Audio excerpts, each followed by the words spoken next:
At a very young age, I was introduced to violence. It was domestic violence. It was my father. He was a heavy alcoholic. He abused my mother over and over, and I can see this on a daily basis as far as back as I can remember.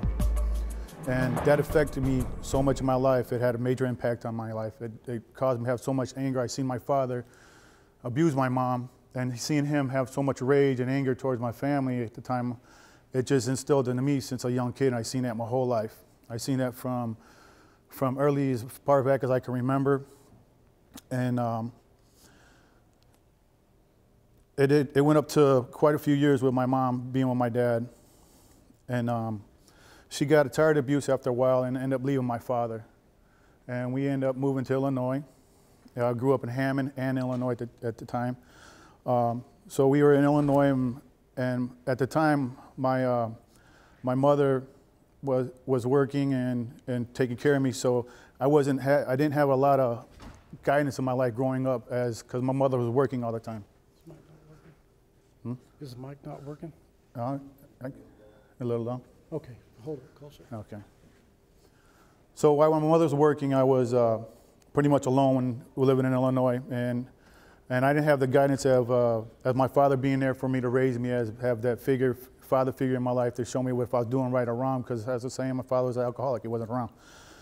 So my mom was working all the time, so by her working all the time, I pretty much raised myself. I was either with the babysitter or at home alone. And then, so while my mom and dad were divorced, I'd go to my father's on the weekends. Now and then, since I'd see my father, my mom would let me see my dad sometimes. But as then, the violence, and when my father got remarried, and I'd go see my father on the weekends, the violence continued to that marriage. It was the same thing, domestic violence. I'd go over there on the weekends. Instead of seeing my father, he'd be at the bars, and then he'd come home in the middle of the night and just start acting crazy in the house. He'd come home drunk and start slapping my stepmom around and argue with me and my sisters and stuff. And it just went on that for years, So I seen that all through up to my teenage years, the violence of the domestic violence. And then seeing that, I was filled with so much rage, and I didn't know how to control my anger. I seen that anger all the time, so I thought that was normal for a man to be like that. I thought it was normal for you to act out like that just a kid. I thought it was normal. That was normal life to me. I didn't know anything else about that, so I thought that was normal. So when I was living with my mom, I was in and out of schools. I got kicked out of every school I went to. It was mostly because I was always fighting. I was always full of rage. I was disrespectful to the teachers and just disrespectful to people in public. I just was filled with so much rage, I didn't know how to control myself. I had no self-control whatsoever. I was just wild, So me being so much out of self-control, my mother couldn't handle me anymore. She was like, she tried everything she could do to help me, stay focused and be good and stay on the right path. But just being so out of control, I wasn't listening to anybody. And if he did tell me something, it went in one ear and out the other. So my mother sent me back with my father. I ended up going to live with my dad, and then so while me living with my father, everything went back to normal. I ended up seeing the same violence. I ended up seeing the domestic violence in the marriage, and then and it really affected me. It was just when I went back with my dad, I just got so out of control with everything. I was so lost, I didn't even know it. So one day I came home, and my mother and my stepmom and my dad were fighting in the kitchen, and I just something in myself I just snapped that day. I was a teenager at the time, and I stood up to my father that day because I was just like, I can't take it no more. It's just like over and over. You see the abuse every day, domestic violence, and it just affected me so bad. So I stood up to my dad that day. I was like, Dad, why don't you quit hitting my stepmom? And he said, what'd you say? I said, why don't you quit hitting my stepmom? I said, I'm a man. I can handle it. If you need to hit on somebody, why don't you hit on me? My dad looked at me, and I was like, oh, here we go. You ask what you want. Your dad's going to whoop on you and stuff, So he turned around and he started walking towards me. And then I was like, well, here it comes. But he didn't. He walked right by me. And that was a big relief to me that day. I was like, oh, man, okay. So he didn't whoop on me. But from that point on that day, when I confronted my father, I thought that the domestic violence and the violence in my home at the time, my dad's house, it was going to stop. I thought from that point on it was going to stop, but it didn't stop. It stopped with my family, but then at the point it started with me. From that point on, me standing up to my dad, it felt like when I was in trouble, I was getting hit by my father. when I wasn't in trouble, I was getting hit by my father, and it just became a routine thing for my father just to keep hitting me all the time. It's like I come home, I get hit. When he was drunk, he was hitting me.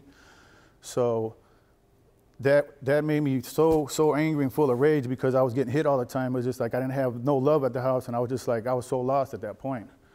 And then, let's see, from there I didn't have the home, I didn't have the love at the house I was looking for. I didn't have the, how do you say, the guidance in the home. So I didn't have nothing there. It was just like being at home, there was no safe zone at the house for me. So I went outside my home looking for, the fellowship or the family life I was missing from the home. So I started hanging on the block with my friends. And mind you, at this time, nobody was gangbanging on my block, but a few of my friends, they're Latin Kings. So I started hanging with them, and then one thing led to another. They asked me if I wanted to be a Latin King, so I was like, sure, why not? I was already gangbanging with them, and I was probably like 12, 13 years old when I started hanging around with them. And then one thing led to another. I got jumped in, and then everybody around me, all my friends and everything in the neighborhood, since I had so much rage and anger, and I wasn't really a follower, I was a leader, so I pretty much influenced a lot of my friends to become Latin Kings, so we started becoming Latin Kings, and the whole neighborhood became, everybody we hung around with the Latin Kings. It was girls and guys. When everybody thinks of a gang, you think like everybody says gang members. But to us, all of us at the time back in our days, it wasn't that we were gang members. When we looked at each other like we were a family, because we were seeking that family between us, and that's what we looked at each other. We all looked at us as family. We didn't look at us as gang members, So I got that love and respect I received from them, and that's what I was looking for. So we had a strong bond between us. And that's why I got really deep in the Latin Kings from that point on. I was just a full-blown Latin King at the time. And you couldn't tell me nothing differently. I was involved for many of years, And that's all I knew. That's all I lived for, was being a Latin King at the time. Because that gave me the self-respect I needed, and everything. I got everything I needed from them. And me being part of Latin Kings, I ended up getting tattoos. I had tattoos from all over my body, from my hands, my arms, my back, and then with me having so many tattoos, I carried myself as a Latin King, and you see me coming down the street, and then you knew right away I was a Latin King. You knew that. There was no doubt in your mind. If you see me out there, I carried myself like that, and me being out there so recklessly as I was, I ended up getting a lot of influence from, a lot of attention, I should say, from the police, and I got a lot of attention from other gang members, And me getting so much attention like that, it ended up, I got jumped quite a few times. And with me getting jumped, I ended up getting shot. I got stabbed twice. I got put in intensive care with 197 staples to my head, multiple bone fractures to my body. And that's the life of a gangbanger. That's what we're trying to show these kids, that we don't want you to go down that road. You can live 1 minute and die the next. So me being so reckless as a youth, in my younger years as a younger adult, I got in trouble at 27 years old. I ended up catching a case. I shot a young man, another gang member, because I was so reckless. And he ended up going to the hospital. I ended up going to jail. I ended up getting out of jail. But this time I was looking at some serious time. I was looking at like 15 to 20 years of my life being thrown away on an instant of my life, being stupid. I almost threw my life away. So I ended up going to court. I was fighting this case for a little while. And I knew I had to get out of this case because I was thinking in my head, I'm 27 years old, I got 2 kids and another one on the way, I said. And I was trying to change at this time, but I wasn't fully committed to changing. So I was like, I have to find a way to get out of this case. There's got to be a will, there's a way. And I talked to lawyers, I talked to everybody, I talked to anybody I could think of that would end up helping me get out of this case. But I wasn't able to get out of this case. The courts wanted to slam me because my record was as long as my arm and just as violent. I went to jail for stabbing, shootings, domestic violence, drug dealing. I went to jail for everything. If you name it, I pretty went to jail for it. That was my life. That's what I known. So after a while, the case was coming to a close, and I got an opportunity. Let me back up a little bit. Before there was nothing I could do to get out of this case, and the only last thing I remember saying to myself is that, you got to pray about it. I have to. There was nothing that was going to help me. So my mother's side of the family, they're Christians and stuff like that, and And I knew the Lord at a very early age, you know, so I knew God in my life, and I believed in God, and I believed in miracles. And I was like, man, if anybody can get me out of this, the Lord's going to get me out of this. So I prayed that day. I made a promise. I said, Father God, if you help me get out of this case, if you make a way that I don't have to go to prison, I promise I'll be a positive influence on my family. I'll change my life, and I'll do something to help these kids get out of gangs and do whatever you need me to do, you know. And I made a commitment that day, and I keep that promise that day. To this day, I go out there, I talk to kids, and I make a difference. I try to be different. You know, I'm not a holy roller, but I believe in God, and I believe that we can make a big impact. And so that day, you know, when my court case was almost over, they gave me I was given an opportunity to go to work release, but I didn't go to work release. It was the Kimbrough program, so I had to do an interview before I went over there. And they said if you can get in there, and the interview goes well, you'll be able to they'll be able to start the program. So obviously I went over there, and when I went to the program over there, they were asking me like, why are you here? You know, this is not for violent offenders, because I ended up shooting somebody. And they said, it's not for violent offenders. You shouldn't even be here. Why are you here? And I said, obviously the courts. So I went there, and the interview didn't go well at all. The interview was just like, I thought for sure I was going to prison. I was just like, it was a wrap. And then the last thing I remember them telling me was, if you don't hear from us within 2 days, you're going to be reported to the Department of Corrections. So I was like, okay. So 2 days went by.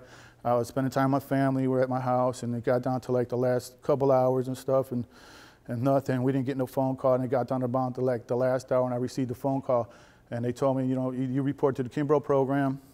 You have 2 hours to get there, and such and such. And so I went to the Kimbrough program, and I prayed that day. I told the Lord, I told him, thank you for letting me get the chance to change my life. And from that moment on, I changed my life. In order for me to get into the program, some of the stipulations that I had to do all kinds of counseling. I mean, you name it, I did it. I did one-on-one counseling, anger management counseling, group counseling, alcohol and drug counseling. And another thing I had they offered me was tattoo zap. It's like where you move all your tattoos. Obviously, I don't have no tattoos anymore, you know. So, you know, I was able to change my life that day, and I thank the Lord for taking care of me. But me shooting that young man, I regret it to this day. You know, I wish I would have never shot that young man. But that young man, he's part of our program too. And he's a friend of mine on Facebook, and we've healed and forgave each other, you know. And I know if we can do it, the other kids can do it. The other guys can do it too. You just got to be able to forgive and forget, you know. And the guy that stabbed me, he's part of our program too. And we forgave each other, you know. So we got a powerful testimony. If we can change, I know other kids out there can change, and we can make an impact. And then, and to this day, you know, I've been on my job 8 years. I'm an accomplished chef. I'm looking to open a restaurant, and me and my father forgave each other. We've healed, you know, and we're trying to have a positive relationship as a father and a son, you know. And that's my testimony. If we can help some kids make a difference in life and make an impact, and that's what we're going to continue to do. Thanks for listening to my testimony.